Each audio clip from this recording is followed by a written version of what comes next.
Propósito del 20 aniversario de ACFIE, Federación Peruana de Abogados. El día de hoy, 10 de diciembre, es la sesión de cierre que tratará sobre el escenario de conflicto laboral en el sector manufactura a propósito del derecho a la huelga. Para ello contamos con la participación del doctor Gilmer Ibáñez Melendres. Él es abogado por la Universidad Inca Garcilaso de la Vega, es secretario general de la Federación de Trabajadores de la Industria Manufacturera y Servicios Afines del Perú. Además, es secretario nacional de Defensa Laboral de la CGRP y especialista en temas laborales. Bienvenido, doctor. Buenas noches. Muy buenas noches, doctora Raiza. Gracias por la invitación a este importante aniversario de la Federación Peruana de Abogados y también a todos los seguidores que están en estos momentos observando por las redes sociales. ¿Iniciamos? Puede iniciar, doctor. Listo, muchas gracias.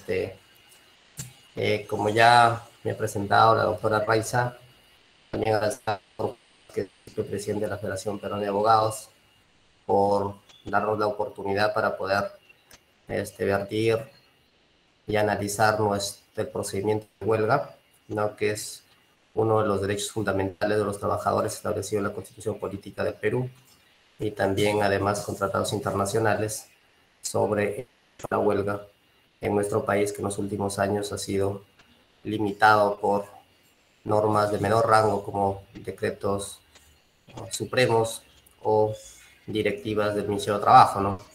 Entonces ahora es importante el derecho de huelga desde el escenario de los trabajadores del sector manufactura, toda vez que nosotros acá en la Federación y en la CGTP vemos en la mayoría de procedimientos de huelga donde lamentablemente nuestra legislación laboral es muy rígida para sacar un procedimiento de huelga legal o improcedente. Procedente o improcedente, y luego la legalidad o la ilegalidad de la medida de fuerza, que es la huelga, ¿no?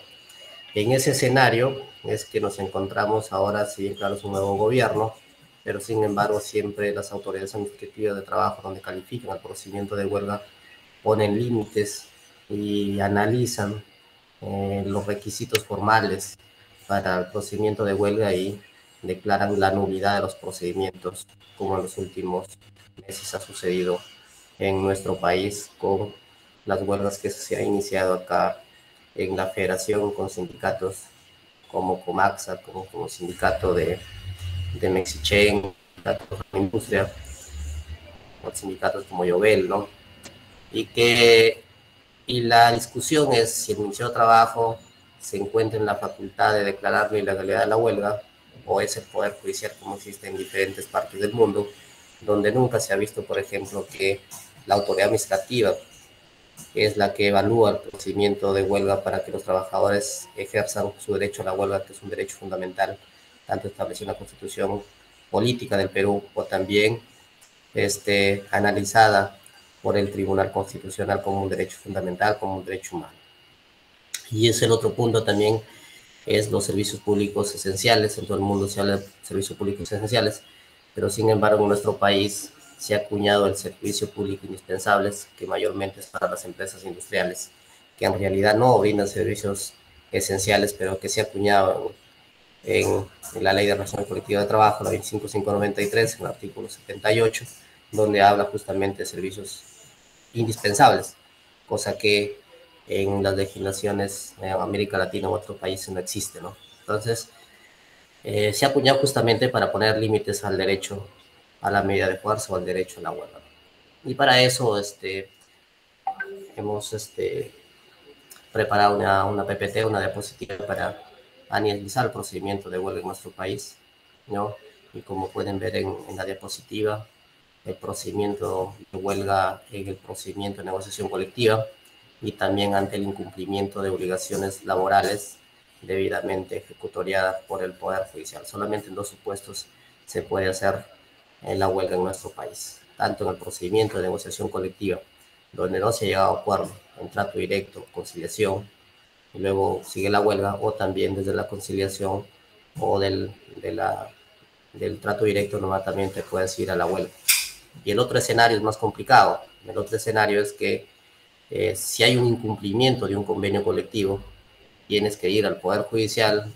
Si la demanda sale fundada y la empresa puede apelar a la sala confirma la sentencia, la misma que la empresa de repente puede presentar un recurso impugnatorio de casación, se va a la Suprema, quizá la Suprema declara improcedente el recurso de casación, regresa a juez de primera instancia para que éste ejecute la sentencia, y si ejecuta la sentencia y no acata la empresa, recién se da el procedimiento de vuelta. Es el procedimiento que más engorroso, que no se ha visto en nuestro país, por lo menos desde que tengo conocimiento no se ha visto este procedimiento de vuelta, pero lo común es en las negociaciones colectivas, ¿no? Y justamente el procedimiento de negociación colectiva se inicia con la presentación de pliego de reclamos, ¿no?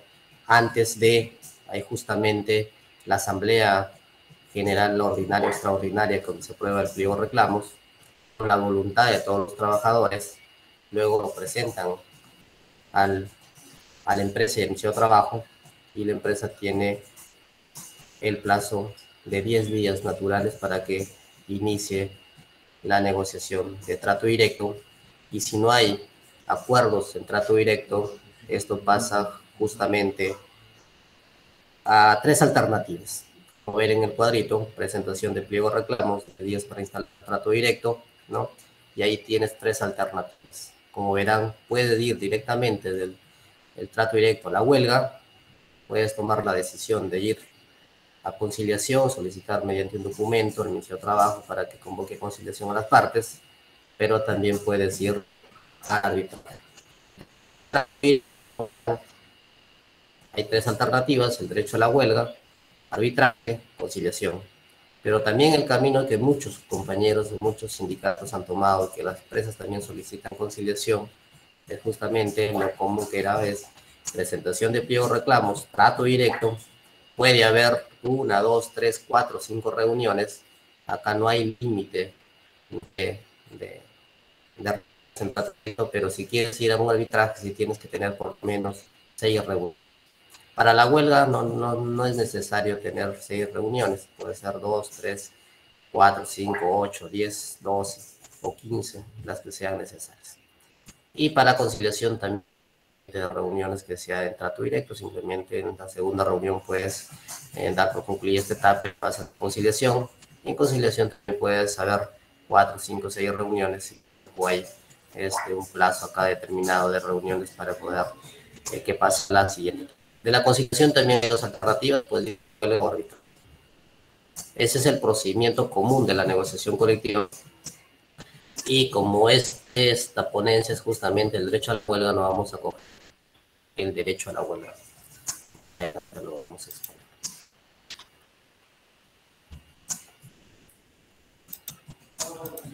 Como verán, en la siguiente diapositiva tenemos el procedimiento de huelga, donde yo les indicaba, una vez que ha terminado el trato directo, la conciliación, los trabajadores sindicalizados o los trabajadores, dice la ley, pueden convocar a la Asamblea General Extraordinaria de los Trabajadores, en caso de federaciones, Asamblea Nacional de Delegados, o los sindicatos de alcance nacional, también por delegaturas a nivel nacional, de acuerdo al estatuto. Convocan a esta asamblea y es los trabajadores justamente que aprueban tomar medida de fuerza. Una vez que se toma la medida de fuerza en esta asamblea, nuestra legislación establece que luego de la aprobación de la huelga, si bien claro no hay un límite, una vez que presentas al Ministerio de Trabajo, tienes el Ministerio de Trabajo para pronunciarse entre 5 a 10 días. Si es servicios indispensables son 5 días, y si es servicios esenciales son 10 días. El procedimiento que nosotros hemos establecido, por lo menos en la práctica que nosotros hacemos, justamente, ¿qué debe contener? Es la legislación que nos rige actualmente.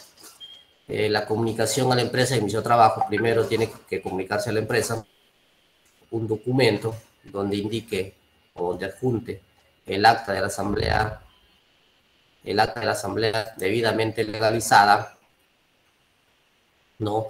Una declaración jurada, o declaración jurada, en este caso de en aplicación del decreto legislativo 1499, porque como ahora están prohibidas en algunas partes las reuniones presenciales y esas reuniones virtuales, y allí justamente se hizo el cambio en el decreto legislativo 1499, donde si no es las asambleas presenciales serán virtuales, pero estas virtuales tienen que presentar una declaración jurada del secretario general del acta de asamblea. Lo que nosotros ponemos común es acta de asamblea en la modalidad de declaración jurada, donde justamente es parecido a la asamblea que nosotros utilizamos anteriormente.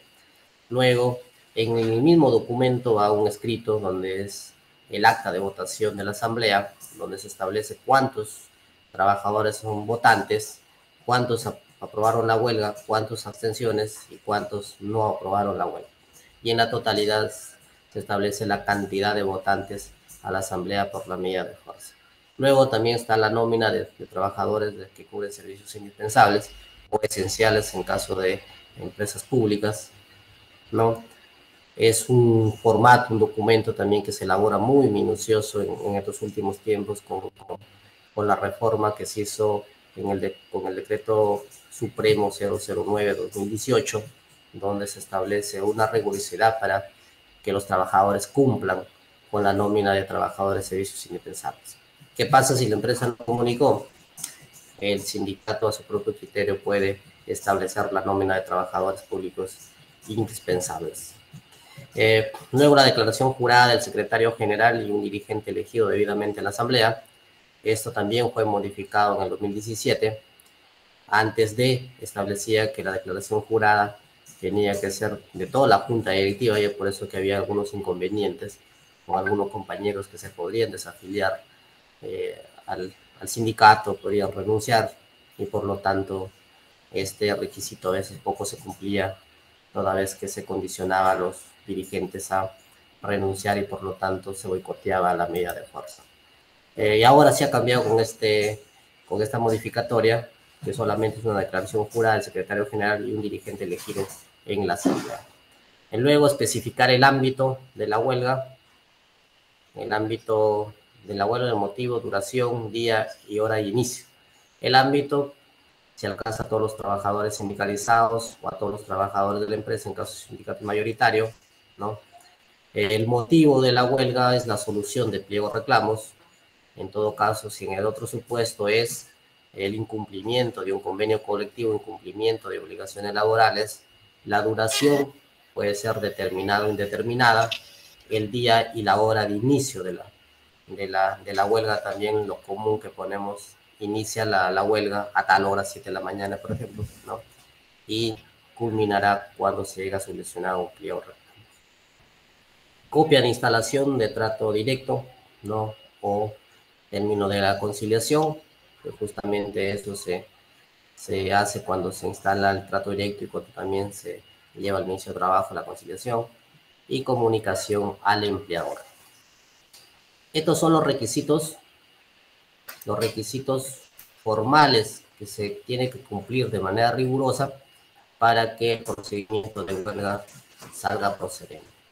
El Ministerio de Trabajo, una vez que se ha presentado estos requisitos que hemos establecido en la EPT, tiene 3 días para pronunciarse si es procedente o improcedente la medida de lucha, o la medida de fuerza o la huelga.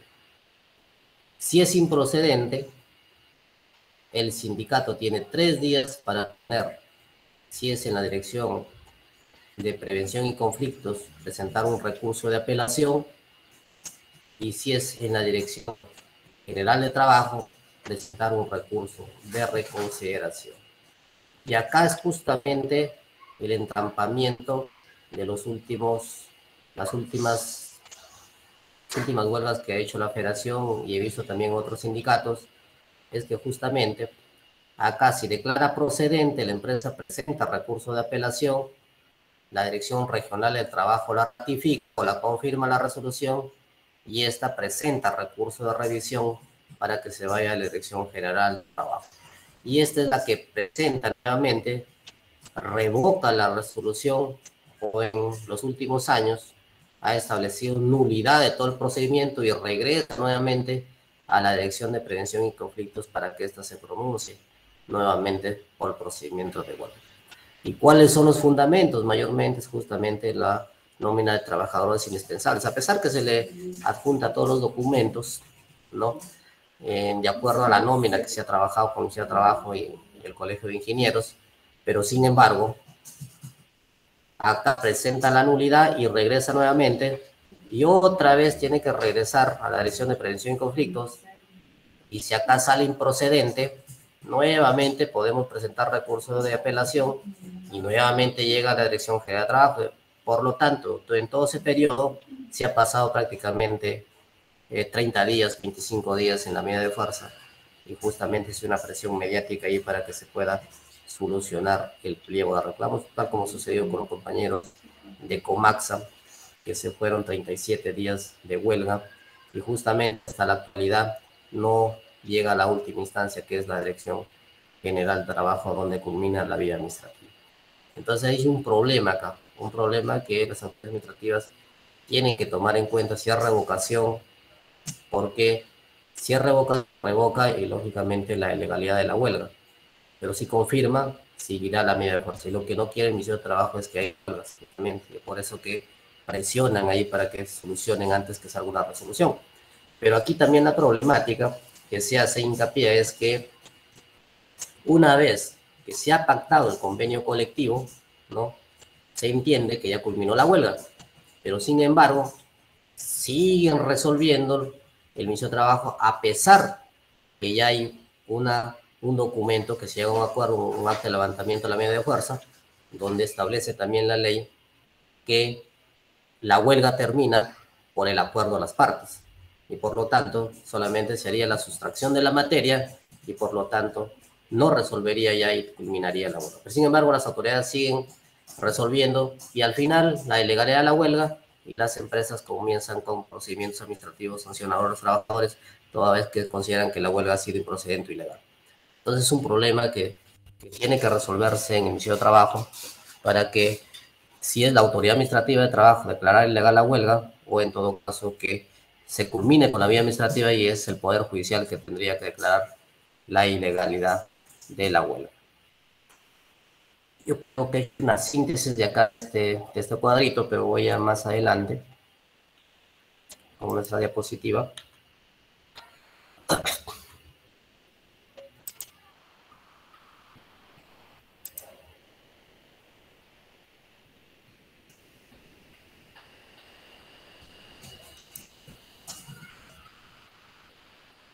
¿Se puede observar ahí la diapositiva?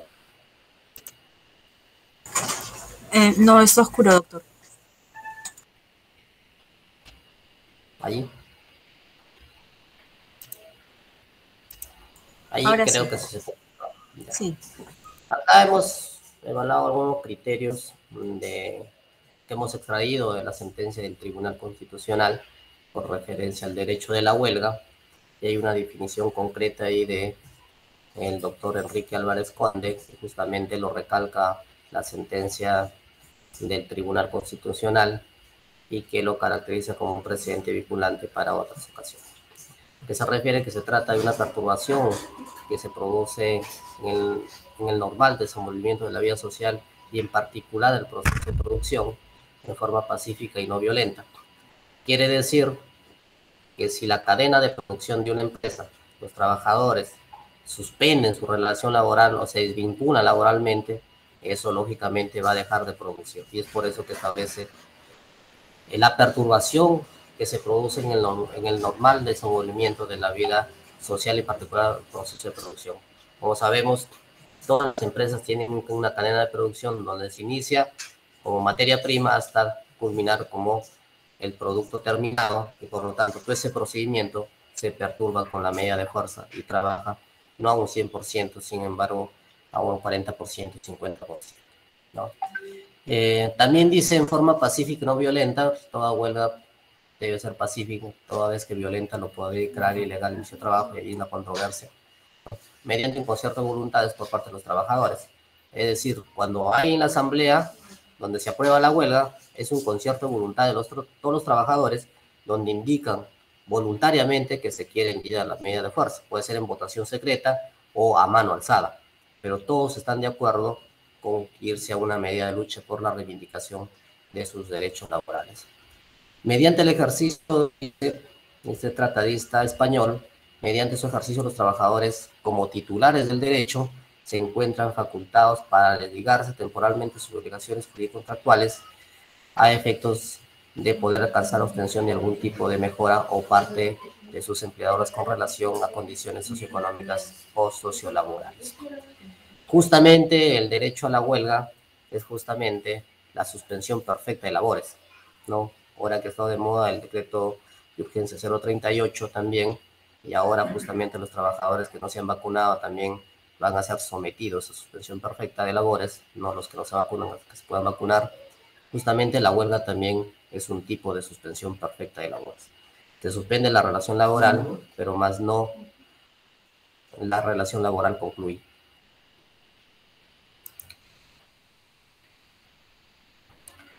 Ahí también en la misma sentencia, la definición, el doctor Francisco Hernández Segao refiere también que la experiencia secular mostrada por la necesidad para la afirmación de los intereses de los trabajadores en conflictos socioeconómicos. Aquí lo que establece este tratadista justamente es que hay un conflicto de intereses entre los trabajadores y los empleadores, donde deben encontrar un punto intermedio para que solucionen sus intereses. Tanto van a defender los intereses de los trabajadores como también sus intereses de los empleadores. Refiere respecto a la huelga tiende a establecer equilibrio de las partes como fuerza económicamente desiguales. Y ahí justamente la parte desigual en la relación laboral es el trabajador, en cuanto el empleador tiene el poder económico y se supone que los trabajadores tendrían que tener el poder social para que haya un equilibrio y ambas partes puedan laborar de la mejor manera. La Constitución Política del Perú, inciso 3, establece, regula el derecho a la huelga para que ejerzan en armonía del interés social, señala excepciones y limitaciones. Las excepciones justamente son los servicios indispensables y esenciales que se establecen en nuestra legislación, donde justamente permite que las empresas puedan seguir laborando dentro que los trabajadores estén en la huelga, los servicios mínimos indispensables, ¿no? A lo que refiere también el TC, se advierte que la huelga no es un derecho absoluto, sino un derecho regulable y por ende debe estarse en armonía de los demás derechos, como el derecho a la vida, el derecho al trabajo, el derecho a la libertad y otros derechos que están establecidos o bienes jurídicos establecidos en la Constitución Política del Perú.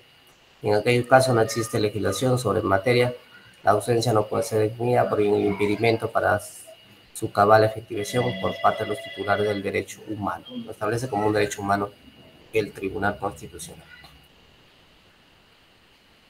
Acá tenemos algunas características. La huelga es una medida de fuerza que reconoce como vaya a los trabajadores para ejercerla como motivo de presión contra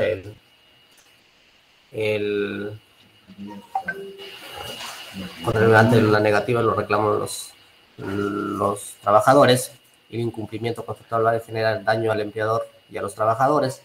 Acá justamente es la perturbación del proceso productivo, la empresa deja de producir, los trabajadores dejan de percibir sus remuneraciones, ¿no? La aparición del trabajo implica la abstención de los trabajadores de ejecutar sus labores durante la jornada de trabajo. También se desvinculan de su relación laboral, ¿no? Creo que me queda poco tiempo. Me voy a la parte final para poder, y estas diapositivas se le va a pasar también a los organizadores para que los puedan leer y también poder que tengan mejor conocimiento sobre el procedimiento. Voy a la parte final porque me quedan, creo, 5 minutos. En la parte importante, lo que les quería indicar, justamente el término de la huelga, que es la controversia justamente de las últimas resoluciones del mismo trabajo. Con referencia, acá me voy a detener un poquito porque esta es la parte que nos interesa. Excepción de la suspensión de actividades, el artículo 82 señala cuando la huelga efectúa servicios públicos esenciales o se garantice el incumplimiento de actividades indispensables, justamente las actividades indispensables que nuestra legislación ha tratado de establecer y por lo tanto limite el ejercicio del derecho a la huelga. Toda vez que en otros países, como ya había indicado, no existe esto de las actividades indispensables, solamente servicios públicos esenciales, ¿no? Los trabajos deben garantizar la permanencia del personal necesario que puede impedir la interrupción total y asegurar la continuidad de los servicios y actividades que se lo exigen. Las empresas que prestan servicios indispensables. Vamos a la siguiente presentación. Justamente acá también nosotros habíamos presentado un proyecto de ley también al Congreso de la República con referencia a las actividades indispensables. Acá justamente, esto sí lo regula justamente la legislación y en otros países también. Servicios públicos esenciales, creo que ahí estamos de acuerdo, pero en servicios públicos indispensables no estamos de acuerdo. La improcedencia de la huelga. Y acá justamente también nuestra legislación, por ejemplo acá, el artículo 84 del texto único ordenado de la Ley Nacional Colectiva de Trabajo, se declara ilegal en los siguientes casos, si se materializa no obstante haber declarado improcedente la huelga. ¿Qué pasa si declara improcedente la Dirección de Prevención y Conflicto de la Medida de Fuerza y se paraliza? La autoridad administrativa podría declarar ilegal la huelga. Y ahí la pregunta es, ¿dónde queda el derecho a impugnación, el derecho a contradecir una resolución, el derecho a la defensa de los trabajadores y el derecho al debido procedimiento administrativo? Toda vez que justamente este inciso A del artículo 84 violenta el derecho al debido proceso y el derecho a la defensa y el derecho a impugnar y el derecho a contradecir resoluciones administrativas. ¿Qué es lo que pasaba antes de este gobierno? Es que el sindicato se iba a la medida de fuerza, salía improcedente, lo ejercía, mandaban a SUNAFIL, constataba que se acataba la medida de fuerza improcedente y por lo tanto la misma Dirección de Prevención y Conflictos declaraba ilegal la huelga. ¿Y dónde quedaba el derecho de apelar, el derecho de contradecir, el derecho de impugnar resoluciones judiciales? Lógicamente no existe. Y este inciso A debe desaparecer, toda vez que, como ya indiqué, tenemos las razones para poder, debe eliminarse este inciso. Por haberse producido en ocasión de ella violencia sobre bienes o personas. Esto es discutible, ¿no?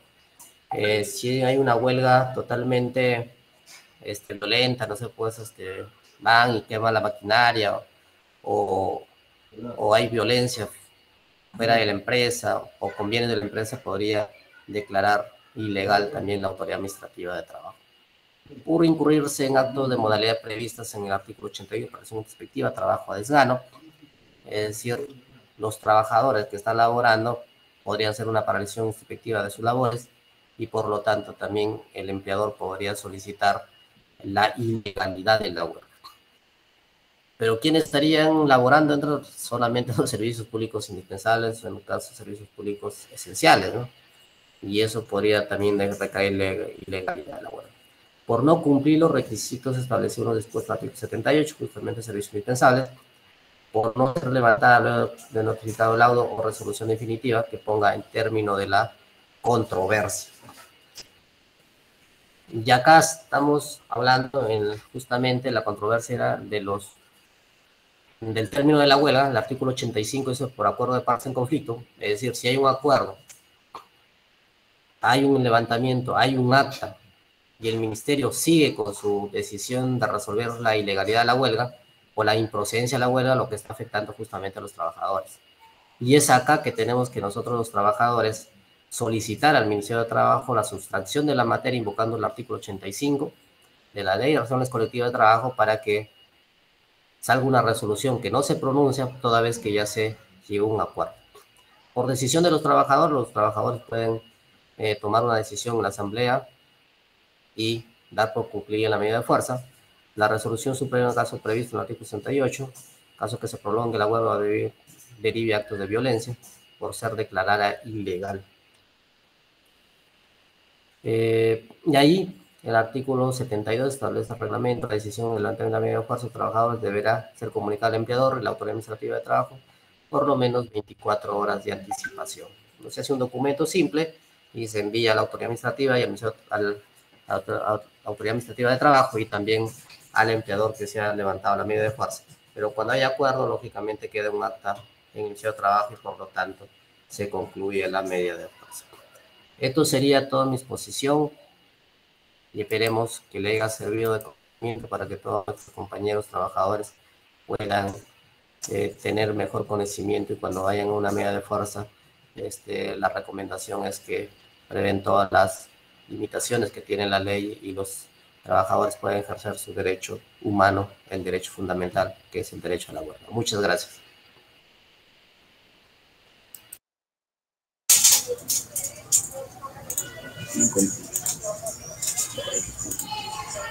Muchísimas gracias a usted, doctor. Muchas gracias por sus importantes aportes respecto al derecho a la huelga. Esperamos contar con su participación en alguna próxima actividad que tengamos. Muchas gracias, doctora Raiza, y Juan Vázquez Quispe, y que sigan los eventos académicos de esta importante institución que es la Federación Peruana de Abogados, cuya finalidad es defender los derechos laborales y el patrocinio de diferentes actividades académicas. Muchas gracias. Gracias a usted.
Bueno, continuando con la actividad, el siguiente tema es los nuevos lineamientos en materia de seguridad y salud en el trabajo en el marco del COVID-19. Este tema será a cargo del ingeniero Freddy Morán Valencia. ¿Se puede ver? El ingeniero Freddy Morán Valencia, quien es especialista en materia de seguridad y salud en el trabajo. Buenas noches, ingeniero.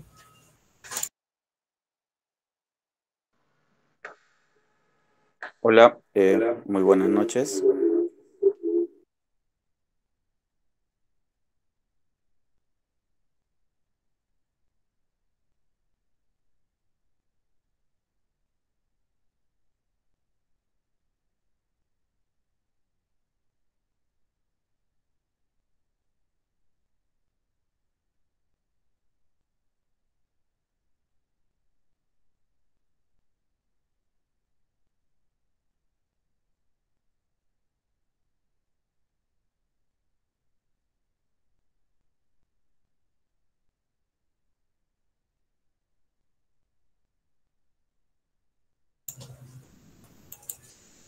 Bien, muy buenas noches con todos los presentes. Espero que se me esté escuchando correctamente.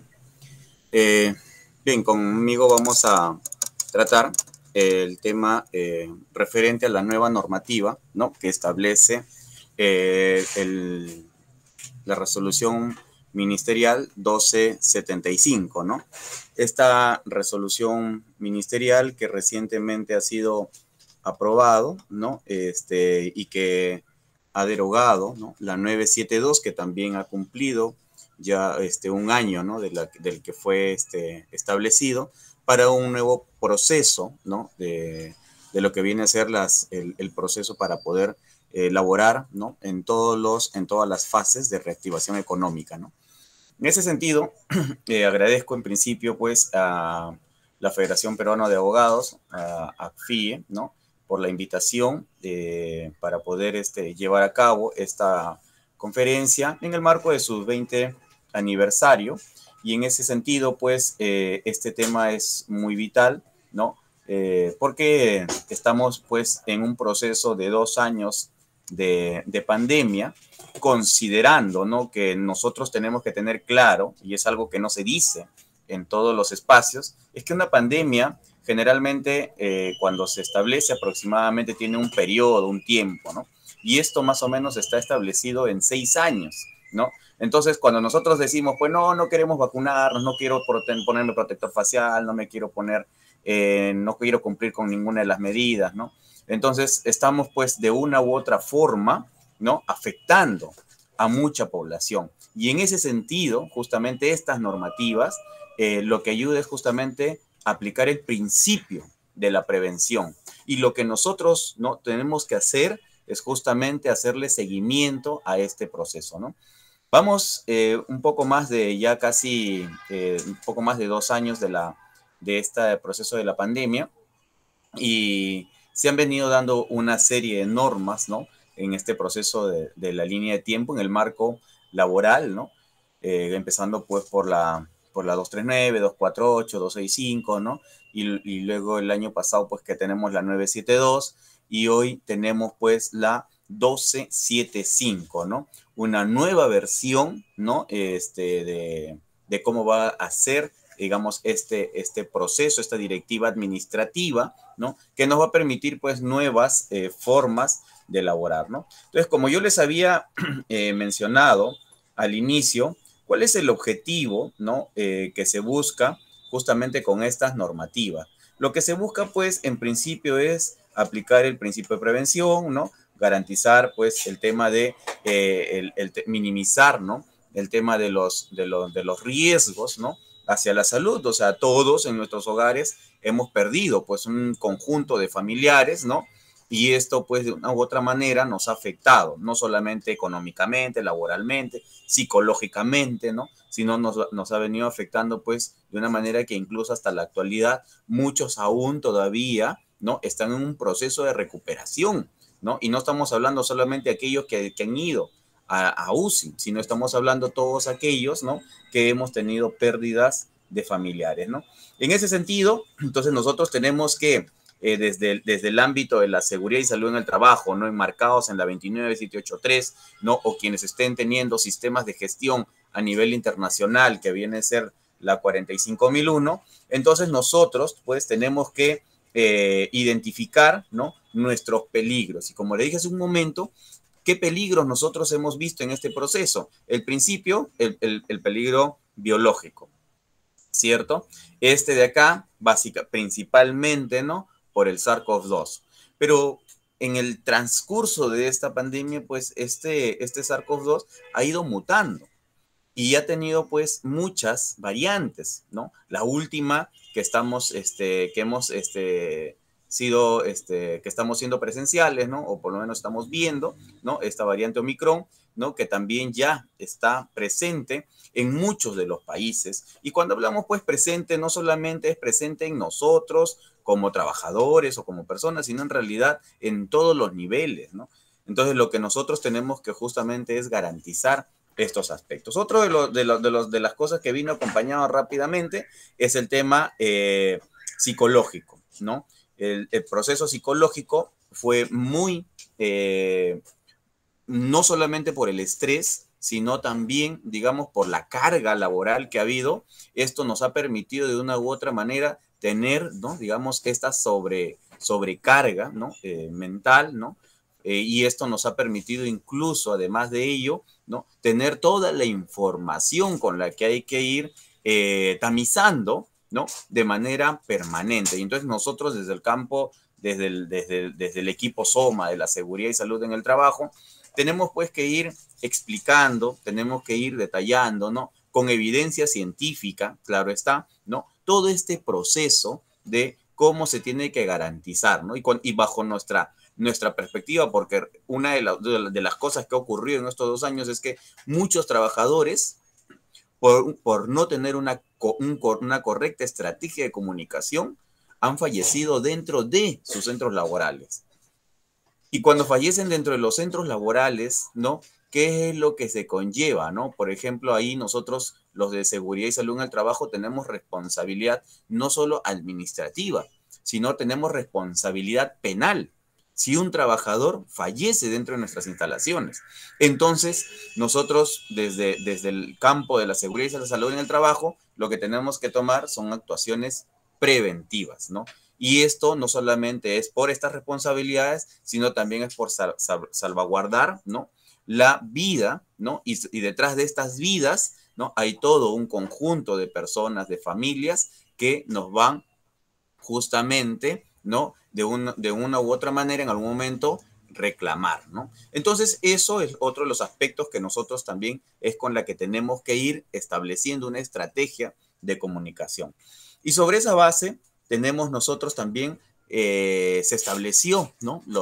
El trabajo remoto, el trabajo a distancia, el teletrabajo, y sobre esta base, pues, tenemos nosotros, ¿qué cosa? El peligro ergonómico, ¿no? Donde no existían las condiciones adecuadas, todos esto ya lo sabemos, ¿no? No todos hemos tenido una oficina, no todos hemos tenido, digamos, el lugar idóneo o adecuado en nuestros domicilios, y sin embargo, ¿no? Se ha tenido, pues, que establecer, y no solamente para el ámbito laboral, sino incluso por el ámbito educacional, ¿no? A veces en la casa habían 2, 3 trabajadores y cada uno tenía que buscar su espacio para poder laborar y encima los que estudiaban. Entonces, esto hacía justamente también un proceso ergonómico en el cual pues las posturas, la forma, ¿no? Los movimientos o el posicionamiento en el cual estábamos no nos ayudaban ni garantizaban, ¿no? Una correcta y real, ¿no? Un cumplimiento en el marco de la seguridad y salud en el trabajo. Ahora, la ley 29.18.3 estuvo enmarcado de una u otra forma en este sentido, tampoco, ¿no? Entonces hubieron aspectos, ¿no? Donde que solamente se controlaron los aspectos internos, pero también había que ver los aspectos externos. Y ahí es justamente una labor fundamental donde que cumple, ¿no? Aquellos que han tenido la ISO 45001 cumplen pues una labor fundamental porque ahí se ven no solamente aspectos internos y aspectos externos. Obviamente sobre esta base hubieron muchos problemas porque además de ello pues se aplicó la suspensión perfecta y sobre la aplicación de esta suspensión perfecta incluso tuvieron que despedir, ¿no? A muchos miembros, ¿no? Del Comité de Seguridad y Salud en el Trabajo y pues no se garantizaba, ¿no? Ninguno de estos procesos, ¿no? Y luego de ello tuvimos pues lo que vendría a ser, ¿no? Los aspectos químicos, ¿no? Si bien es cierto para la reactivación económica se establece, ¿no? Unos lineamientos y sobre estos lineamientos, ¿qué ocurre? Ocurre pues que había que hacer limpieza, ¿no? De todos los lugares de cada uno de los lugares de nuestro trabajo, ¿no? Donde que había que hacer el antes, el durante y el después, ¿no? ¿Y con qué se hace esto? Se hace con productos químicos. Estos productos químicos en cantidad nos viene permitiendo justamente un riesgo, sobre todo a los trabajadores de limpieza, ¿no? O en todo caso en los almacenes que se tenían, ¿no? Donde había gran concentración de elementos químicos. Y entonces ahí, pues esto se estableció a través del polvo, el húmedo, los líquidos, ¿no? Y también se generaba justamente este peligro, ¿no? Y luego hemos tenido, pues, los peligros físicos, quizás no los más relevantes, pero ahí, pues, hemos tenido, pues, respecto al tema del ruido, ¿no? Cuando estamos en una reunión, y de pronto, pues, llegan, pues, de repente los vendedores, ¿no? O de pronto, pues, hemos tenido, pues, el tema de los cambios de temperatura, ¿no? En fin, cosas que se han podido de una u otra forma manejar, pero también se ha constituido, digamos, estos procesos, ¿no? Entonces, nosotros concebimos desde este punto de vista los riesgos, ¿no? Entonces, lo que sí, además, sí es importante que se ha venido dando desde las normas anteriores, es el nivel de riesgo a la exposición. Y sobre el nivel de riesgo a la exposición se establecieron, ¿no? El bajo, medio, alto, muy alto, y esto sí ayudó a tamizar correctamente, ¿no? A quienes hemos aplicado, ¿no? A las empresas u organizaciones que han aplicado adecuadamente el plan de vigilancia, prevención y control.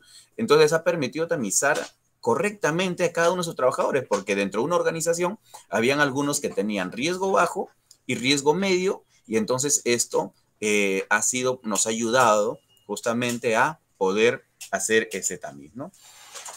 Sobre esta base, nosotros, ¿no? Desde el equipo SOMA, lo que hemos ido estableciendo, pues, es una matriz hiper C en base al SARS-CoV-2, y con ello, pues, nosotros hacíamos un seguimiento, ¿no? Dentro de este proceso para poder luego hacer un control, ¿no? De estos riesgos, porque lo más importante dentro del sistema de gestión de seguridad y salud en el trabajo es el control, el seguimiento, ¿no? No es establecer, yo tengo un plan, todos pueden tener un plan, todos pueden tener un sistema, pero el tema no es tener eso, sino es hacer el seguimiento y sobre esa base, ¿no? Establecer los controles para tener las mejoras continuas, ¿no? Entonces, y sobre esta base, nosotros dentro de estos controles teníamos, ¿no? Nuestros 5 controles, ¿no? Que siempre lo menciono, que es eliminación, sustitución, control de ingeniería, señalizaciones, ¿no? Controles administrativos y los últimos que son los EPPs. Ahora, nosotros estamos en un proceso, como le dije al inicio, la pandemia dura aproximadamente de 5 a 6 años, ¿no? Y esto es un tema que ya se ha resuelto, o en todo caso es un tema científico, y sobre esta base nosotros nos encontramos en una fase intermedia, probablemente, ¿no? ¿Y qué es lo que nosotros tenemos que tener claro sobre esto? Es que nosotros, al aplicar, o en todo caso, al encontrar este nuevo proceso que viene a ser la vacunación, esto no es la solución. Aún no hemos encontrado la solución. Lo que se ha encontrado es una medida preventiva. Esta medida preventiva nosotros lo clasificamos como un control de ingeniería. Este control de ingeniería es justamente este proceso de la vacunación para no decir que esto no es que no te vas a contagiar más adelante. Sí te vas a contagiar si te sobreexpones, si no tomas las medidas adecuadas, ¿no? En función a los EPPs, en función a los controles administrativos, ¿no? Entonces, este control de ingeniería tampoco va a funcionar, ¿no? Ahora, pero ingeniero, ya se ha estudiado bastante este tema y entonces nosotros creemos que ya se debe de eliminar. No, porque el siguiente control de ingeniería es la sustitución. Ahora, ¿quién quiere pues sustituirse el SARS-CoV-2 por otro virus? Es imposible, ¿no? Nadie quiere hacer eso. Todavía no hemos llegado a esos niveles, ¿no? Hay controles biológicos que se pueden aplicar, ¿no? Pero todavía eso está en un proceso, ¿no? De estudios, ¿no? Eliminación. Ese es otro proceso que todavía sigue también en estudio y probablemente vamos a ir viendo en el tiempo cómo se va dando, ¿no? Entonces, en ese marco es que nosotros ahora establecemos, ¿no? Esta nueva normativa, ¿no? Esta nueva normativa que es la 1275, que fue aprobada mediante una directiva administrativa, ¿no? Con el cual, para nosotros, vamos a dar aquí algunos alcances principales, ¿no? En principio, dice pues esta normativa que todos los empleadores deben de garantizar un ambiente de trabajo seguro. Trabajo seguro. ¿Qué significa esto? Significa de que nosotros, en principio, pues tenemos que tener todos nuestros ambientes ventilados, tenemos que tener las dosis completas, ¿no? Algunos dicen, no, ya tengo 2 dosis. No, eso no es dosis completa. Dosis completa, ¿qué significa? De tu segunda vacunación, 5 meses después, te toca la tercera vacuna. Esa es la dosis completa. Entonces, es importante tener en claro estos aspectos, ¿no? Para garantizar, ¿no? El debido, ¿no? El debido control, ¿no? Para nuestro proceso de elaborar. Y eso tiene que garantizar el empleador, ¿no? El empleador tiene que dar, y sobre esto hay normas, ¿no? Donde que todo empleador tiene que dar permiso a sus trabajadores, ¿no? Dice con 4 horas de anticipación y con 4 horas posterior, ¿no? Ahora, en ese proceso, uno evalúa, ¿no? Cómo se siente, porque a no todos les ha caído bien la vacuna, ¿no? Hay muchos que han tenido síntomas, ¿no? Han tenido, pues, algunas repercusiones. Entonces, lo recomendable, ¿no? Eso es una potestad que va a tomar cada organización, es que el día que se coloca la vacuna es un día que se podría tomar libre, ¿no? Entonces, para ver justamente un seguimiento, pero no es un libre donde que tú vas, te vacunas y en la tarde ya te estás yendo a hacer tus compras, te estás yendo de pronto a pasear, ¿no? Entonces, no, es un día de reposo. ¿Por qué? Porque hay un proceso donde que nuestro organismo tiene que adecuarse a este sistema, ¿no? A esta vacunación, ¿no? Entonces, estos aspectos es para ello, justamente desde SOMA, Salud Ocupacional, tiene que hacerle seguimiento, ¿no? Tiene que hacerle seguimiento a las personas, ¿no? O a los trabajadores, ¿no? También dice que la empresa debe verificar, ¿no? En todos los trabajadores que puedan tener todo previsto, ¿no? Para, frente a cualquier síntoma, tener tener, digamos, las pruebas de descarte. Y en este caso, ¿no? Se considera pruebas de descarte a las pruebas moleculares, ¿no? Los famosos PCRs y a los antígenos, ¿no? Ya no las pruebas rápidas, ojo, ¿no? Y hoy en día a esto tenemos que complementar, ¿no? Entonces, ingeniero, entonces la empresa tiene que comprar estas pruebas, sí puede comprarlas, pero también puede hacer las coordinaciones con el MINSA, porque en el MINSA hoy en día están tomando estas pruebas, ¿no? PCR moleculares gratuitas, ¿no? Entonces, no es un sobrecosto de repente a lo que pueden decir en algún momento, ¿no? Para el empleador, ¿no? Sino también es cuestión de coordinación, ¿no? Entonces, dentro de los lineamientos se introducen algunos cambios, ¿no? Básicamente sí se continúa con los 7 lineamientos, pero lo que se señala en principio es que para el proceso del regreso al trabajo, ¿no? Y reincorporación, se debe evaluar la efectividad, ¿no? de la jornada laboral y asimismo con ello, pues, tener un proceso en el cual, ¿no? Los trabajadores que no puedan retornar, entonces hacer un cambio sobre eso y aplicar lo que vendría a ser el teletrabajo, ¿no? Para el personal que tiene grupo que es factor de riesgo, ¿no? Los que tienen procesos de comorbilidad, en este proceso se recomienda, ¿no? Que haya una evaluación epidemiológica y sobre esta base, ¿no? Establecer, ¿no? Un trabajo remoto, ¿no? Un trabajo en el cual no implique, ¿no? Demasiada exposición, porque todos tenemos que tener claro y conocimiento que cuando uno se transporta en los buses públicos, ¿no? Ahí no se respetan los aforos, ¿no? Ahora los aforos están llegando al 80%, según ley, pero según la realidad, ¿no? ¿Qué ocurre? Al 100%, ¿no? Peor en horas puntas. Entonces ahí se tiene que establecer toda una estrategia, ¿no? Y si tú convocas a un trabajador de comorbilidad a trabajar presencialmente, entonces tienes que establecerle un horario en la medida de que no esté transitando en horas puntas, ¿no? Entonces, es todo esto. Pueden decir, no, pero están restringiendo mis derechos, mis labores. Entonces, ustedes, hay una de las cosas que tenemos que tener en claro. Nosotros estamos en un estado de emergencia. Y en el estado de emergencia, entonces se aplica otras medidas. Y son estas las medidas en las cuales nosotros tenemos que adecuarnos, ¿no?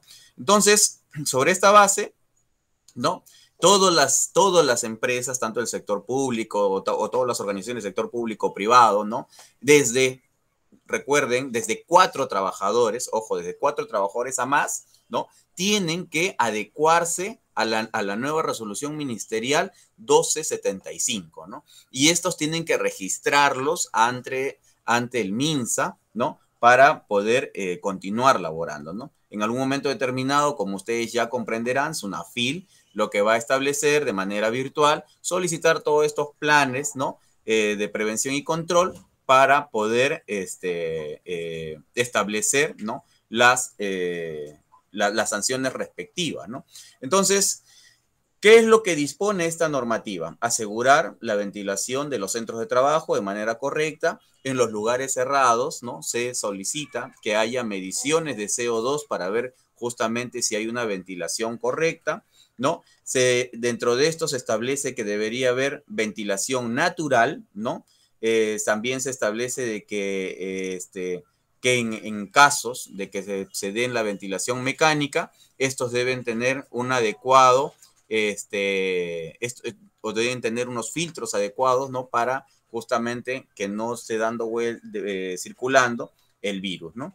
Luego, se debe, para el caso cuando hay extractores de aires, lo mismo, ¿no? Que estos flujos sean de flujo directamente, ¿no? Entre las personas, ¿no?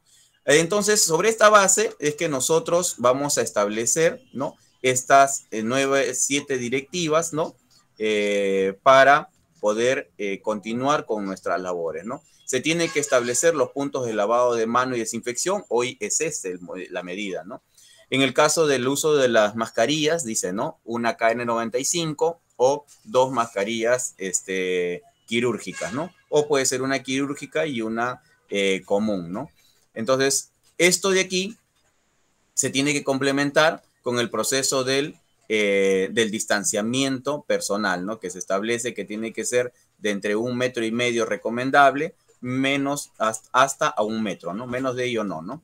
Las reuniones presenciales, ¿no? Deben ser bajo responsabilidad de quien convoca, garantizando todo lo anterior dicho, ¿no? Para ello, también todos los empleadores deben continuar dotando de los EPPs adecuados, ¿no? Entonces, estos controles administrativos para nosotros va a ser fundamental para tener, ¿no? Digamos, un adecuado prevención y control, ¿no? Pero hay una cosa adicional que también es importante manifestar. Por ejemplo, en el caso de las mujeres gestantes, ¿no? O los que están dando lactancia materna, ¿no? Es importante que en el caso de ellas establecer también un trabajo remoto, ¿no? Establecer, digamos, no trabajar presencialmente, ¿no? Y esto se tiene que garantizar, ¿no? En nuestro plan de vigilancia y control. También se habla de un plan sobre el proceso de las personas con discapacidad y además también de la salud mental, ¿no? Todos ellos tienen que tener, digamos, este complemento en su plan de prevención y control, ¿no? Entonces, con ello se complementa lo que ahora se estableció, ¿no?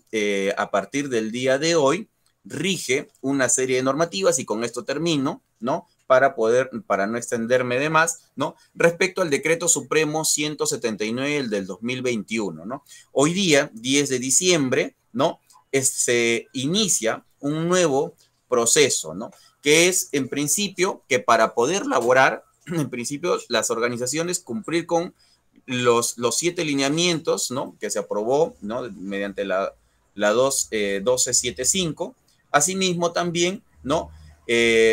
Existen opciones, ¿no? Que las empresas, en el caso de los no vacunados, ¿no? Porque existe un sector, un grupo que aún considera que esto no es lo adecuado, ¿no? Entonces, se respetan las posiciones, pero también para ello, las organizaciones que tienen que hacer, establecer el trabajo remoto, ¿no? Siempre que el giro del negocio o las actividades lo permiten. Asimismo, se va a dar licencia sin goce de haber a quienes lo amerite, y va a haber licencias con goce recuperable también, ¿no? Entonces ahí se establece estas 3 formas, ¿no? Ahora, ¿por qué es importante que las organizaciones tengan estas medidas adicionales? ¿Por qué?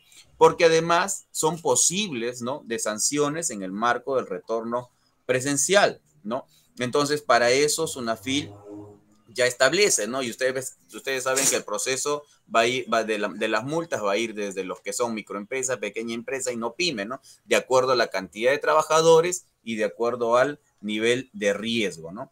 Entonces, y que esto incluso puede llegar con sanciones hasta con el tema del cierre temporal, ¿no? De su área o unidad de trabajo, ¿no? Entonces, estos aspectos son cosas que se tiene que considerar, ¿no? Por lo tanto, la organización, para concluir, tiene que desplegar, ¿no?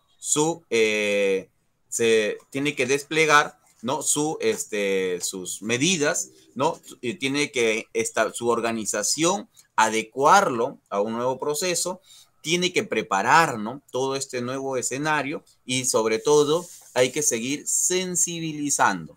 Existe mucha información, ¿no? Que no se ajusta a la verdad. Entonces, eso hay que seguir sensibilizando. El tema de las capacitaciones es permanente. No, a veces muchas organizaciones dicen, no, pero yo ya di qué cosa es el virus, qué es lo demás, lavado de manos, ¿no? Pero si no hacen caso, no puedo hacer más nada. No, nosotros, nuestra labor es de manera permanente sensibilizar hasta alcanzar, ¿no? Este proceso del cumplimiento, ¿no? Bien, entonces, habiendo ya cumplido el tiempo de esta presentación, yo agradezco, ¿no? a ACFIE, ¿no? Por haberme invitado, ¿no? Al doctor Juan Vázquez, ¿no? Por estos 20 años de sostener esta institución, y sobre esta base, pues nosotros estaremos en otras oportunidades que nos puedan invitar, ¿no? Para poder establecer algún punto específico. Siempre estamos llanos nosotros a poder esclarecer, ¿no? Entonces, no sé si hubiera alguna pregunta, alguna consulta de los asistentes. Aquí estoy a disposición para poder absolverla, ¿no?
Sí.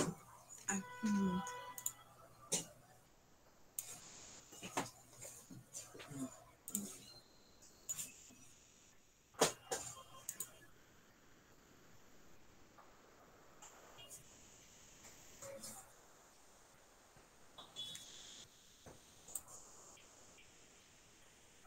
Solo una pregunta, ingeniero.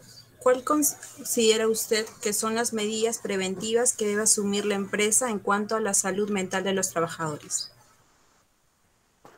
Bien, la 1275 establece, ¿no?, de que se tiene que presentar un plan de salud mental mínimo, ¿no? Donde ahí se tiene pues que ver sobre el proceso en principio, ¿no? Del hostigamiento laboral, se tiene que ver el tema del marco organizacional para que no haya un estrés laboral, ¿no? Donde que se establece un horario determinado, ¿no?, a cada trabajador, porque ¿qué ocurría en tiempos cuando inició el trabajo remoto? Entonces, lo que establecía, pues, donde que a veces teníamos trabajos, ¿no? A veces hasta 10, 11 de la noche, ¿no?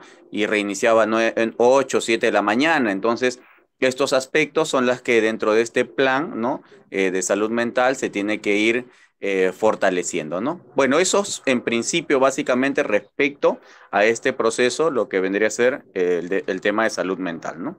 Muchas gracias. Muchas gracias a usted, ingeniero, por absolver la consulta.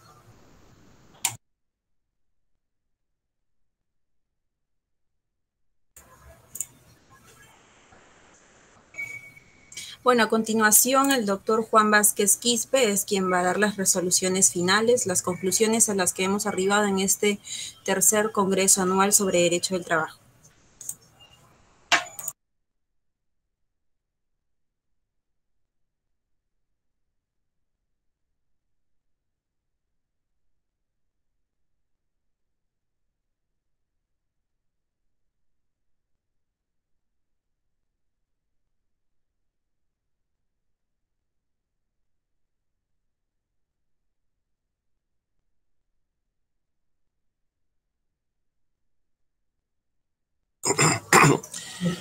Bueno, muchas gracias por la presentación de la doctora Raiza Unchupayco Alba. Igualmente agradecer infinitamente la participación del ingeniero Freddy Morán Valencia, un destacadísimo estudioso de la seguridad y salud en el trabajo, y además es parte de nuestro equipo técnico, y agradecerle por su colaboración, siempre él dispuesto a esclarecer nuestras dudas en esta materia, y de igual manera a Gilmer Ibáñez Melendres, también un destacadísimo estudioso de la problemática laboral, y a todos los expositores que han participado en esta importante jornada que hemos iniciado desde ayer. También agradecerle al doctor Boris Cárdenas, también un destacado profesional del derecho, al doctor Fernando Delgado Alvisuri, también un destacadísimo estudioso del derecho constitucional, bueno, y a todos los que han participado, al equipo técnico, a nuestro cuerpo directivo, a todos nuestros directores, saludar a nuestra directora ejecutiva, por ejemplo, Raiza Unchupaico Alba, saludar a nuestra directora de comunicaciones, Patricia Yaribamán Quirós, a nuestro director de sedes, que es Vladimir Yupanqui Quispe, que también ha trabajado en el aniversario, en los eventos preparatorios a este evento, a Osvaldo Grisóstomo Cuellar, perdón, es nuestro director también regional de ICA, quien ha hecho su evento preparatorio, y también a los amigos y también todo el equipo que ha trabajado en la sede del Callao. A Max del Mazo García, un destacadísimo dirigente sindical con quien nos une, en todo caso, una coincidencia que es la defensa de los derechos de los trabajadores, y a todo el equipo, a la estructura administrativa, al cuerpo dirigencial de esta importante institución. Para nosotros, cumplir 20 años ha significado finalmente un trabajo arduo, difícil, porque hemos enfrentado muchas dificultades. Pero esas dificultades para nosotros han sido motivaciones, en realidad. Motivaciones porque nos ha puesto retos, es decir, empezar a construir una estructura para plantear una salida adecuada a los problemas de la gente, y especialmente de aquellos que se encuentran en un estado de vulnerabilidad, en un estado de afectación, cuando se afecta sus derechos, cuando se atenta contra sus derechos reconocidos constitucionalmente, ¿no? Y para nosotros es reconfortante saber de que, a pesar de las enormes dificultades que hemos tenido y que tenemos, sin embargo, nos hemos puesto a la altura de las circunstancias y hemos sabido responder debidamente frente a las expectativas que han tenido muchas de las personas que han confiado en nosotros. Miles de personas en estos 20 años han pasado por nuestras actividades académicas. Nuestros cursos especializados, nuestros diplomados en algún momento, los jóvenes, porque nosotros iniciamos con una experiencia importante de gestión educativa que tenía que ver con la formación de los jóvenes, las nuevas generaciones que hoy día son ya profesionales, que han ingresado a la universidad y que hoy día para nosotros es una satisfacción saber que son profesionales exitosos, pero también aquellos que han confiado en nosotros para poder defender sus derechos, ¿no? Para ejercer el patrocinio, para estar, en todo caso, acompañándolos en esa situación tan difícil como es enfrentar un proceso judicial. Enfrentar un proceso judicial es como enfrentar una enfermedad. ¿Y por qué decimos esto? Porque implica mucha paciencia, mucha tranquilidad, implica mucha confianza. Porque la defensa técnica, en principio, es un criterio de confianza. No es un tema de honorarios, si se paga mucho o se paga poco, sino es un tema de confianza. Y para nosotros la confianza constituye un aspecto fundamental y central, porque esa es la razón de ser de nuestro trabajo. Y eso hay que señalar y agradecer infinitamente a todos aquellos profesionales que forman parte de nuestro equipo técnico, es decir, de la Dirección de Defensa y Derechos Humanos, que ha constituido un gabinete de especialistas, y este gabinete de especialistas ha participado y participa en la defensa técnica de múltiples procesos judiciales. Y para nosotros, en realidad, es una satisfacción. Para nosotros hoy día no solo es un día de goce, no solo es un día de felicidad, sino también es un día de encontrarnos con nosotros mismos, encontrarnos con esa voluntad de contribuir a la solución de los problemas de la gente, especialmente de aquellos que se encuentran en una situación de vulnerabilidad. Muy bien, con estas palabras introductorias, en homenaje a los 20 años de ACFIE. ACFIE significa Asociación Científica para la Formación Integral Educativa. Nosotros como asociación hemos promovido varios programas. Entre ellos es el programa de defensa legal, que adopta el nombre de Federación Peruana de Abogados. Tenemos la Escuela de Gestión Pública, que se encarga del estudio, de la investigación de la problemática de la cosa pública. Hemos promovido múltiples publicaciones, hemos promovido la discusión de la problemática juvenil a través de varios programas juveniles y que lo vamos a reestructurar en el próximo periodo. En todo caso, es parte de nuestros objetivos. Y también hemos trabajado en la defensa de los derechos de género y en particular de los derechos de la mujer, que vamos también a reconstruir o reconstituir, en todo caso, un programa que hemos venido trabajando hace un buen tiempo y que por razones presupuestales y de otra índole no le hemos podido dar continuidad y lo vamos a retomar. Y vamos a promover varios proyectos también de capacitación que son sumamente importantes y significativos. Entonces, bueno, tenemos muchos retos, tenemos muchas cosas que todavía estamos en proceso de implementación. Agradecer a los fundadores.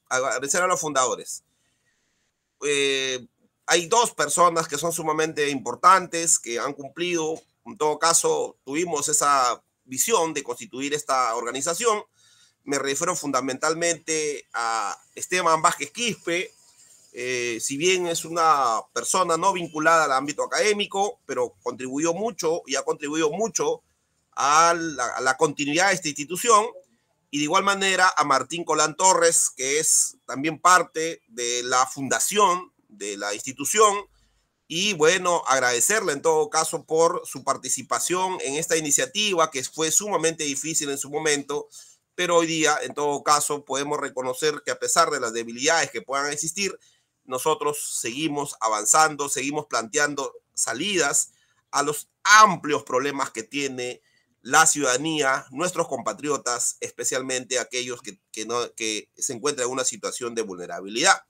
Pero también tenemos que agradecer a un destacadísimo estudioso del derecho laboral, me refiero al doctor Julio León Condorcahuana, también una personalidad en el mundo del derecho del trabajo, que han contribuido mucho al desarrollo de esta institución y a quien le hacemos un agradecimiento y un reconocimiento público. Muy bien, bueno, también tengo que agradecer a una personalidad que si bien no ha participado, ha cumplido un papel fundamental. Me refiero al doctor Gastón Soto Ballenas, un destacadísimo estudioso del derecho constitucional, que también en todo caso ha contribuido en su momento. Y a todos los profesionales, a todas aquellas personalidades que han hecho posible la continuidad de esta importante organización, nos referimos a ACFIE. Muy bien, cierro mi intervención con las siguientes resoluciones, porque el Congreso Anual sobre el Derecho del Trabajo es un espacio de debate y análisis de la problemática laboral. Pero no solo es eso, sino también de intercambio de experiencias profesionales. Y aquí voy a referirme a una primera resolución que tiene que ver con un problema central, que es sobre la terminación colectiva de las relaciones laborales por causas objetivas y la suspensión perfecta de labores. Estas dos instituciones se encuentran plenamente reguladas por nuestro ordenamiento jurídico. Sin embargo, son situaciones excepcionales y al ser situaciones excepcionales tienen que estar debidamente probadas. Es decir, aquel que lo invoca, en este caso el empleador, tiene que probar cuáles son las causales que invoca, puesto que no solo implica de alguna manera mencionarlo o decirlo, sino tiene que probarse necesariamente, porque como he señalado son situaciones excepcionales, porque lo que predomina en toda relación laboral es la continuidad laboral, y en este caso la terminación colectiva del trabajo, que significa una situación sumamente grave, porque no estamos hablando del despido o la terminación de la relación laboral de un trabajador, sino de todos los trabajadores de la empresa, y obviamente para que eso suceda tiene que demostrarse esa situación excepcional. No vamos a desarrollar este tema porque ya nos corresponde. Sin embargo, consideramos de que uno de los aspectos más importantes en estas figuras es que debe probarse. El empleador tiene que probar. No solo basta decirlo, no solo basta señalarlo, sino hay que probarlo fundamentalmente. Y eso es un aspecto central en la cual, debe establecerse. Y en cuanto a la suspensión perfecta de labores, también es una situación regulada en nuestro ordenamiento jurídico. Sin embargo, hay que subrayar lo que ha ocurrido en el país por la pandemia. Es decir, se ha establecido una suspensión perfecta de labores sobre características y situaciones distintas que no ha existido en el país. Y eso ha sido regulado por el Decreto de Urgencia 038-2020, que ha establecido situaciones específicas y claras. Pero además, este mecanismo, esta figura de la suspensión perfecta, bueno, con buen tino y con buena decisión, el Estado finalmente tomó la decisión de ya no su continuidad en su implementación. Y por lo tanto, a partir de octubre se suspendió esta famosa figura. Muy bien, entonces, por lo tanto, estas figuras, si bien son debidamente reguladas, tiene que, en todo caso, adecuarse a lo que establece nuestro ordenamiento jurídico. Segunda conclusión, sobre el decreto de urgencia 016. Si bien esta norma ya está regulada, si bien esta norma ya no tiene efecto, sin embargo, ha tenido una incidencia sumamente grave respecto a múltiples procesos judiciales que se ha llevado o que ha estado en trámite, puesto que ha generado un entrampamiento respecto a las decisiones de los jueces, y en este caso consideramos que esta norma finalmente afectó los derechos de los trabajadores, afectó principios fundamentales del derecho constitucional, y finalmente consideramos que con buen tino el Congreso de la República decide finalmente derogarlo. Tercero, sobre el proceso laboral en el marco de la virtualidad. Bueno, nosotros consideramos que la virtualidad en el proceso laboral y en el proceso en general constituye un paso adelante. O sea, consideramos de que, por lo menos desde nuestra posición, la virtualidad ha ayudado a superar las grandes dificultades que se han presentado en el proceso judicial. Y en ese sentido, es más, no nos olvidemos que ya el Poder Judicial había iniciado con este proceso o este programa a través del expediente electrónico. Es decir, para el poder, si bien era pequeño la experiencia que se había tenido en la administración de justicia, sin embargo ya se avanzaba en ese camino. Y creo que la pandemia contribuye al fortalecimiento de utilizar los medios tecnológicos, los medios informativos, a través de las plataformas que hoy día se utilizan para poder llevar a cabo un proceso judicial. Y por lo tanto, la virtualidad constituye un paso adelante en la administración de justicia. Y nosotros consideramos de que estos procesos de virtualidad establecidos tanto en los trámites judiciales, de la demanda, de los escritos, de las audiencias, etcétera, constituye un paso adelante. Y nosotros, como abogados litigantes, obviamente estamos, por lo menos nuestra posición es fortalecer esta virtualidad dentro de los procesos judiciales, y especialmente en materia laboral. Sobre la negociación colectiva del sector público. Bueno, históricamente la negociación colectiva del sector público ha sido restringida, y finalmente creo que con este criterio de ya superar las restricciones, tanto en la ley de presupuesto y fundamentalmente con la nueva ley procesal, con la nueva ley que regula la negociación colectiva, constituye también un paso adelante correcto en el nivel de regulación de la negociación colectiva. Bueno, hay varios aspectos que obviamente nos vamos a tomar horas y horas para poder definirlos, porque la problemática laboral es muy amplia. Vamos a hacer público estas resoluciones. Yo debo concluir mi intervención primero agradeciendo infinitamente a todos aquellos que han contribuido con la continuidad de nuestra institución, con el desarrollo de este espacio llamado Congreso Anual sobre Derecho al Trabajo, o CADE 3, y seguro que el CADE 4 será mejor. Haremos todos nuestros esfuerzos, y finalmente un agradecimiento y un feliz 20 aniversario a todos. Por mi parte, muchas gracias y muy buenas noches a todos.